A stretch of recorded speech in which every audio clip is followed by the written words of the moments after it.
কেঁচো মাটির উপকারী বন্ধু, প্রকৃতির এক বিস্ময়কর সৃষ্টি। এই অমেরুদণ্ডী প্রাণীটি কোটি কোটি বছর ধরে পৃথিবীতে বাস করছে এবং বাস্তুতন্ত্রে গুরুত্বপূর্ণ ভূমিকা পালন করে চলেছে। কেঁচোর ইতিহাস বেশ প্রাচীন এবং আকর্ষণীয়।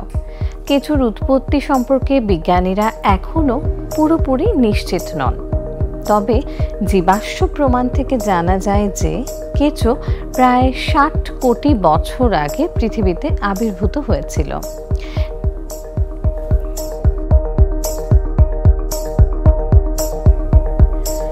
কেঁচো অ্যানেলিডা পর্বের অন্তর্গত, যা অমেরুদণ্ডী প্রাণীদের একটি বৃহৎ দল। কেঁচোর বিবর্তন প্রক্রিয়া খুব ধীর গতির, কারণ তারা তাদের পরিবেশের সাথে খুব ভালোভাবে খাপ খাইয়ে নিয়েছে। কেঁচোর শরীর লম্বা ও নলাকার, যা অসংখ্য খণ্ডে বিভক্ত।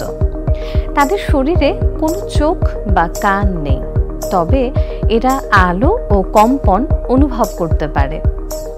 কেঁচো মাটির নিচে গর্ত করে বাস করে এবং মৃত জৈব পদার্থ খেয়ে বেঁচে থাকে।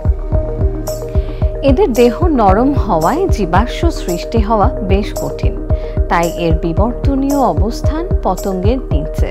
সিল্কোর সিল্ক অ্যান্ড শাইন, যাতে আছে আর্গান অয়েল ও ওট প্রোটিনের গুডনেস, যা আপনার চুলকে রাখে হেলদি অ্যান্ড শাইনিং। কেঁচোর আবির্ভাব সম্পর্কে দুটি উল্লেখযোগ্য ধারণা বিজ্ঞানীদের মধ্যে বেশ সমাদৃত। বিজ্ঞানী জে স্টিফেনসন 1930 সালের দিকে তার মতে বলেছেন, কেঁচো আজ থেকে প্রায় 12 কোটি বছর আগে পৃথিবীতে আবির্ভাব হয়েছিল, অর্থাৎ দ্বিবীজপত্র গাছ আবির্ভাব হওয়ারও পরে। অন্য একদল বিজ্ঞানী আরও পূর্বে প্রায় 57 কোটি বছর আগে আবির্ভাবের কথা বলেছেন।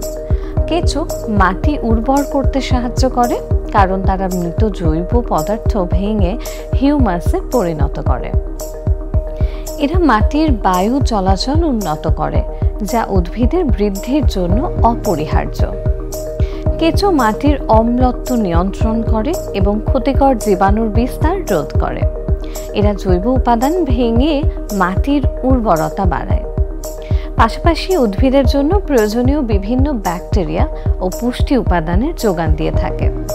মাটির ভেতর দিয়ে চলাফেরার সময় কেঁচোরা মাটি ভাঙে এবং মেশায়। এতে মাটির উর্বরতা বাড়ে এবং বন্যা ও ভাঙন রোধ হয়। এ কারণেই প্রাণীটিকে মাটি প্রকৌশলী বলা হয়ে থাকে।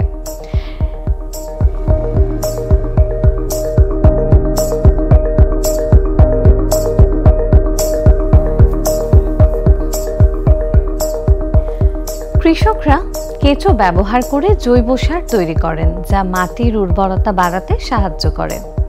কেঁচো বাস্তুতন্ত্রের ভারসাম্য রক্ষায় গুরুত্বপূর্ণ ভূমিকা পালন করে। কেঁচো প্রকৃতির এক অমূল্য সম্পদ।